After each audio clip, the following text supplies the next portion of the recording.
Good morning, good afternoon, and good evening to all our viewers from all over the world. We are here again for another episode of Ibulgar Mom. What is up mga Bulgar? We are back for another episode kung saan meron na naman tayo makakasamang special guest. This artist, one step back from the music scene, rested and, took a break, now is back to reintroduce his new sound. Mga kabulgar, let's all welcome Shumi. Hello po. Welcome to Bulgar. Welcome. Thank you for having me. Thank you for Thank you being po. here. Shumi, so, you're back with your new sound. Pero bago natin pag-usapan yan, rewind muna tayo. How did you start in the industry? I started late 2018. Shoutout nga pala sa friend ko si Eska. He was my classmate since grade 12 and he introduced me to the music industry all in all. Grade 12, ilang taon yon? I was 17. Pero before that, mahilig ka na sa music. Yeah, I really love listening to music kasi yung mama ko tsaka yung tito ko, hati sila ng taste eh. Yung tito ko to, hip-hop siya. Ito si ma'am, R&B yung mga Pero gusto. parang ganun din naman na yan, palaging goal, parang hand in hand si R&B tsaka hip-hop, Yeah. diba? Kaya yun, parang parehas ko siyang gusto. Hindi ko siya balak iwan parehas. Doon sa elements ng mga sound na ginagawa ko, kailangan may pagka-hip-hop siya, kailangan may pagka-R&B siya kasi yun yung kinalakihan ko po. Pero meron sa family mo ba na... Musically Oo. inclined. Pinakaminana ko lang talaga na pagiging musically inclined is yun nga, sa mama ko pa rin talaga. Na mahilig Well, ba inig? Actually, mahilig mag-karaoke. So, mahilig rin kumanta. Pinoy na Pinoy.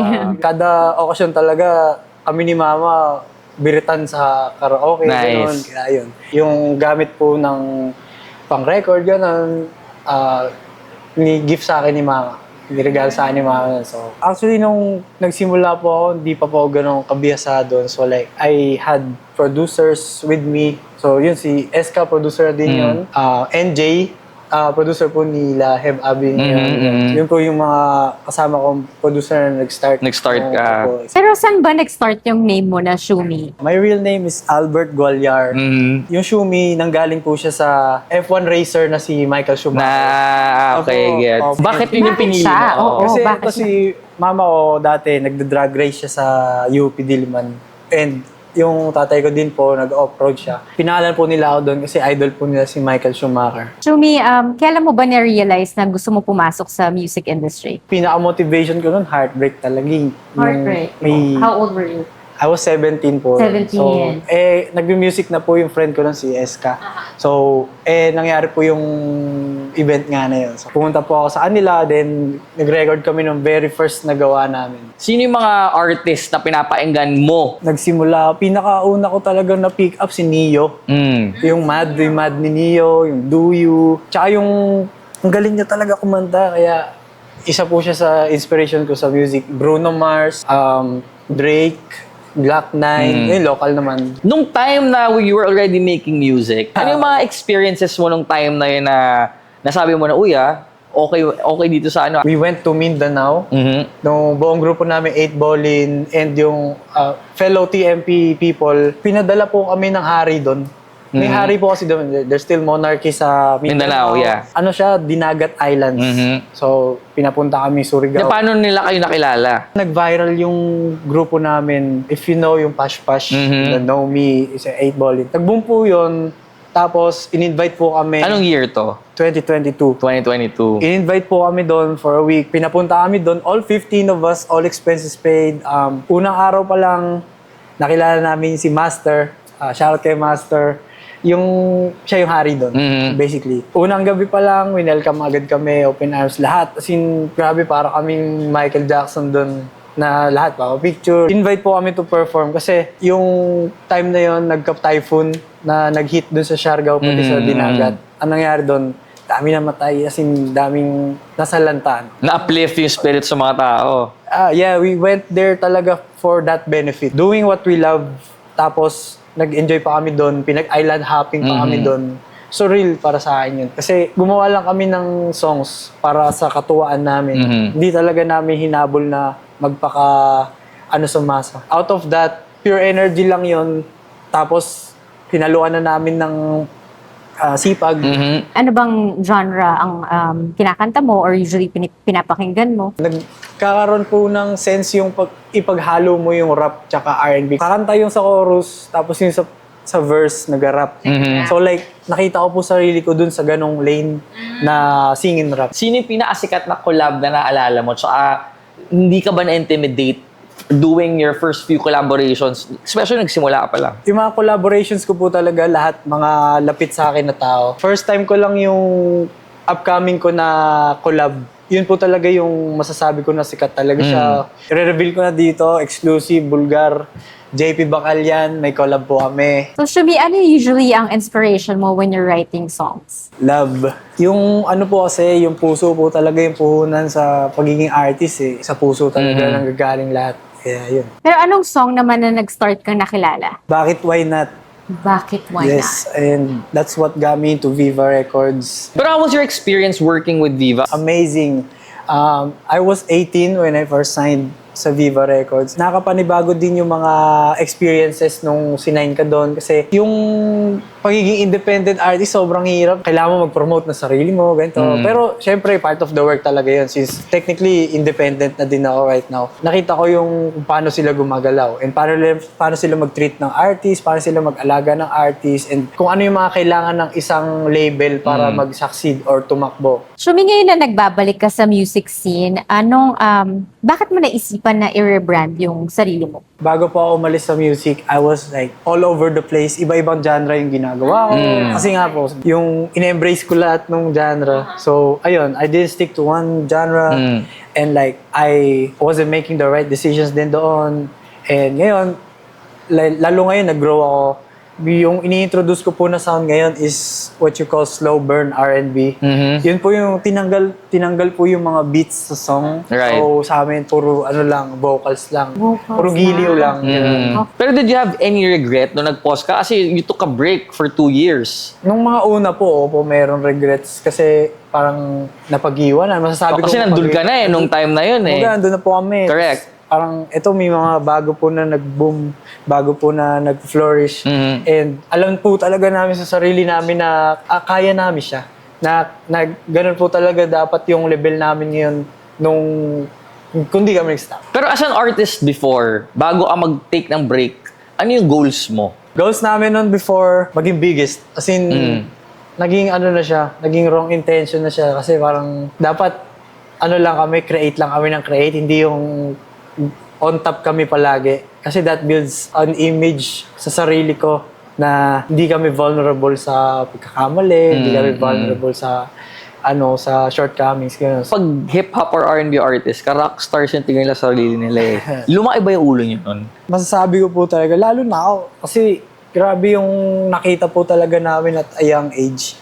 And ayun nga, sana, di ko na wini-wish to sa mga up-and-coming na artist na mag-grow apart kayo ng mga friends mo just because something didn't work out the way you want it to. Ano yung mga biggest disagreement ninyo ng group mo tsaka ng people around you yung time na bago ka mag-take ng break? Yung grupo namin was signed to Universal sa Def Jam. So, laking label niya. And since nag-boom nga po yung 8B, nagkaroon po kami nung all-out work kami. Nung nag-sign kami bigla dun sa label na yun. Lagi namin inisip, ano ba to? Ano na kami? Ganito na kami. Tapos, ganito pa rin ginagawa. Parang, di dapat pala ganun. Nung time na yun, na-frustrate kami. Tapos, may time na nagkaroon na disagreement sa tungkol sa budget. Yung pala, may bulsahan na nangyayari. Well, first they thought it was me. But hindi naman pala talaga. Nung time na yan, gusto mo na bang sumuko sa music? Never. As in, never. Like, na-dishearten lang ako nung medyo nag-step back ako.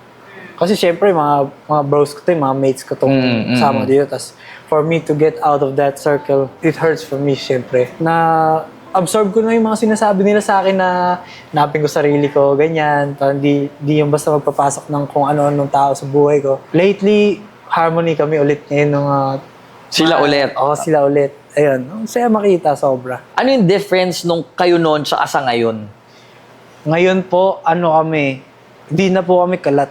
As in, focus na po kami sa lane. One goal na? Focus na sa lane namin, tapos collective na yung goal. Tapos, yung sound nga, refined na. Tapos yung connection, doon pa rin. Sa tingin mo, paano ka nag-grow bilang artist compared before? Sa akin ngayon, iniisip ko, why not take the next step? Yun yung pinaka nag-shift po ngayon. I took the next step out of the box ako on what I can do sa music. And yung mga ideas po na nagpa-pop out naturally, di ko na po siya sine-second guess. Kaya yun po yung nagbago ngayon. Kasi dati, kailangan, talaga, pulidong-pulido. Pagka may onting mali, babaguhin agad. Ngayon, kung ano po yung nag-flow naturally, yun po yung sinusundan. So, na-experience mo na being under a label and being an independent artist. Ano yung tingin mo yung biggest difference ng dalawa? Well, biggest difference is yung machinery. When you're starting kasi, ang pinakamaasahan mo is yung distributor sa cover art. One, kailangan mo ng graphic artist. If you can't do that, you need to hire one. Label, meron ng ganon. So, ikaw ba, do you do your own? Or do you have a team I do then? my own, yeah. I do my own. Kasi mostly photos, which I took nga since photographer Correct. ako before. Bookings, they have to message you personally. At ikaw sumasagot talaga? Opo. Pag independent ka, and pag sa label naman, they have your own manager. Sila naman yung kakausapin. Kaso may cut sila. Yung problema, sa amin ngayon, pag independent ka, lahat talaga ng galaw mo, ikaw gagalaw, pero lahat ng Sa'yo kita sa'yo lahat. din. Yun po yung pinakamaganda doon. Pero ano mas prefer mo? May thin line yan eh. Pag independent, pag gusto mo talaga yung 100% sa'yo, sige.